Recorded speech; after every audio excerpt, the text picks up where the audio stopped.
What's up, Wolverines? I'm Sebastian Alvarez. And I'm Andrew Hernandez. And welcome to another edition of WBLN. After being the principal at Fairfield Prep in Connecticut, DQ has been back for 2 years. Ignacio Del Toro sat down with him to tell us more about his new role in Belen. You've probably seen Mr. DQ wandering around the halls, giving tours to new Belen students. But who exactly is he and what is he doing here in Belen? Let's find out.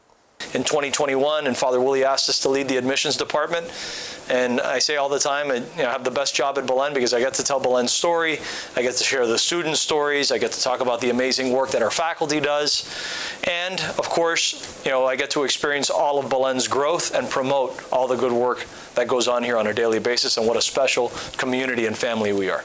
So I had an amazing experience at Belen. I was an athlete for the better part of my time here, but really probably my favorite experience was serving as a peer minister, and then as student council president my senior year. I really got to embrace everything that Belen stood for and really helped to build out amazing experiences for the students, made sure that obviously everybody had a great time while they were learning and being a part of the Belen community.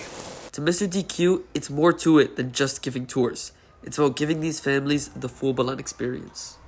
Well, typically we want families to not only see the school and see the facilities and see how much we've grown in a very short period of time, but just to offer the fact that Belen is a world-class facility. I want them to meet the students, I want them to meet our faculty, I want them to feel at home.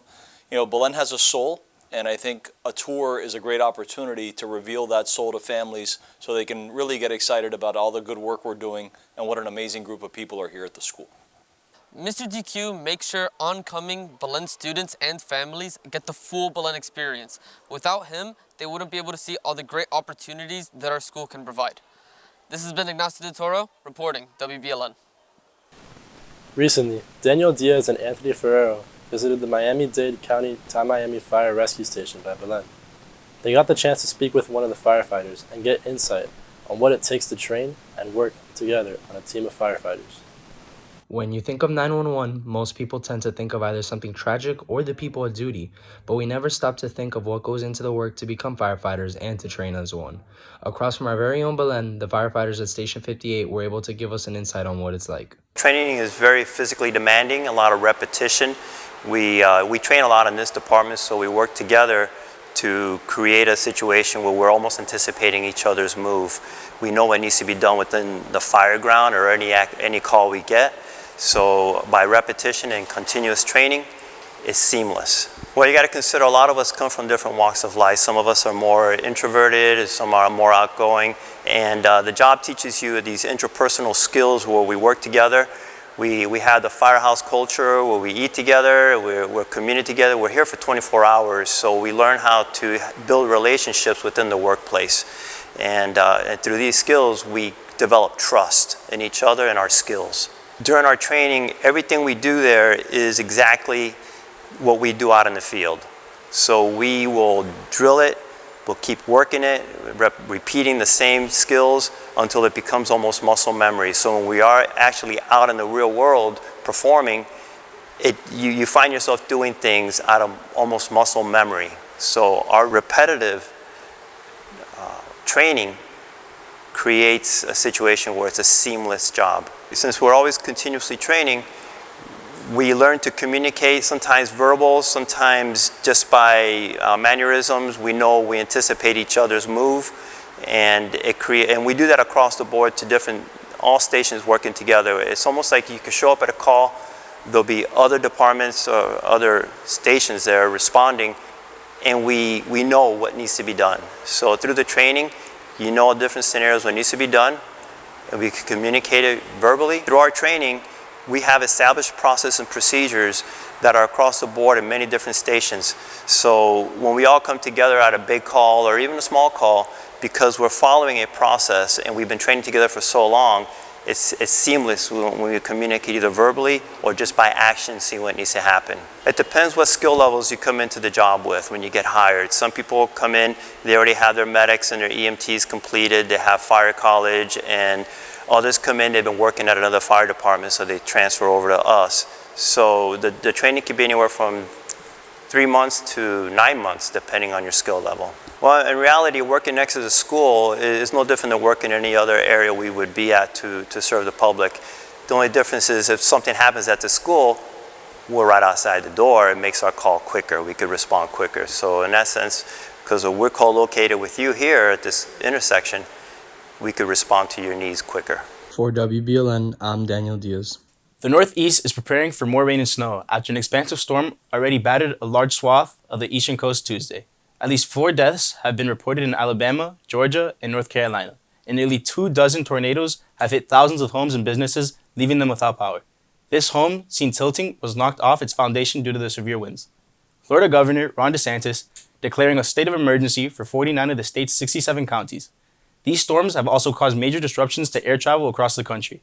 On Tuesday, FlightAware reported more than 2,200 flights were canceled and more than 23,000 flights delayed nationally. We are getting a sneak peek at some of the electric vehicles Honda hopes to produce in the coming years. Honda unveiled its latest ideas at the Consumer Electronics Show in Las Vegas on Tuesday. The first of the new EV models are expected to go into production in 2026. They will be part of Honda's Zero series. The concept vehicles are called the Saloon and the Space Hub.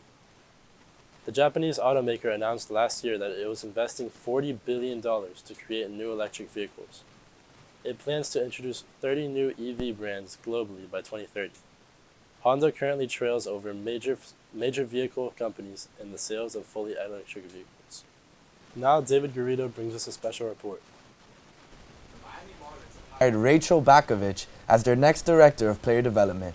Bakovich spent the last 2 seasons as a manager for the Low-A Tampa Tarpons, who are the Low-A affiliate of the New York Yankees. In 2022, she also became the first woman to manage full-time in affiliated baseball. A few years earlier, Bakovich became the first woman to work as a minor league hitting coach, also in the Yankees farm system. She previously held roles with the St. Louis Cardinals and Houston Astros' minor league teams as well. Bakovich was a catcher for the Creighton softball team before eventually transferring to New Mexico. She earned a master's degree in kinesiology from LSU in 2012, then a second master's degree in human movement sciences from Vrije University of Amsterdam in the Netherlands in the year 2018. The Marlins are not strangers to making groundbreaking additions to their front office, considering that they hired Kim Ng as their general manager in 2020. Ng was the first female general manager of men's sports teams in North America professional sports history, as well as the first East Asian American general manager in the MLB. Bakovich will now be tasked with overseeing the Marlins player development program. Good luck to our fellow Jesuit sister.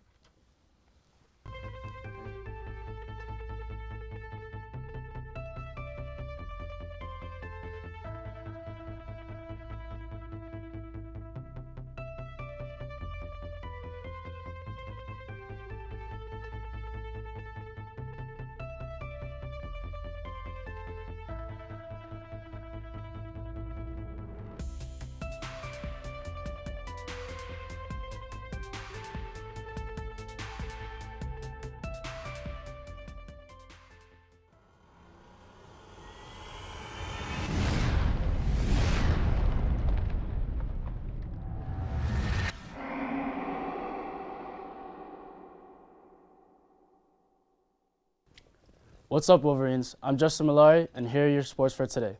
Last night, the varsity basketball team defeated South Ridge 64-59. The leading scorers were Vincent Lima with 16 points and Ignacio Faya with 14 points. Head coach Eric Spoelstra for the Miami Heat has agreed to an 8-year, $120 million deal, making it the most expensive contract in North American coaching history.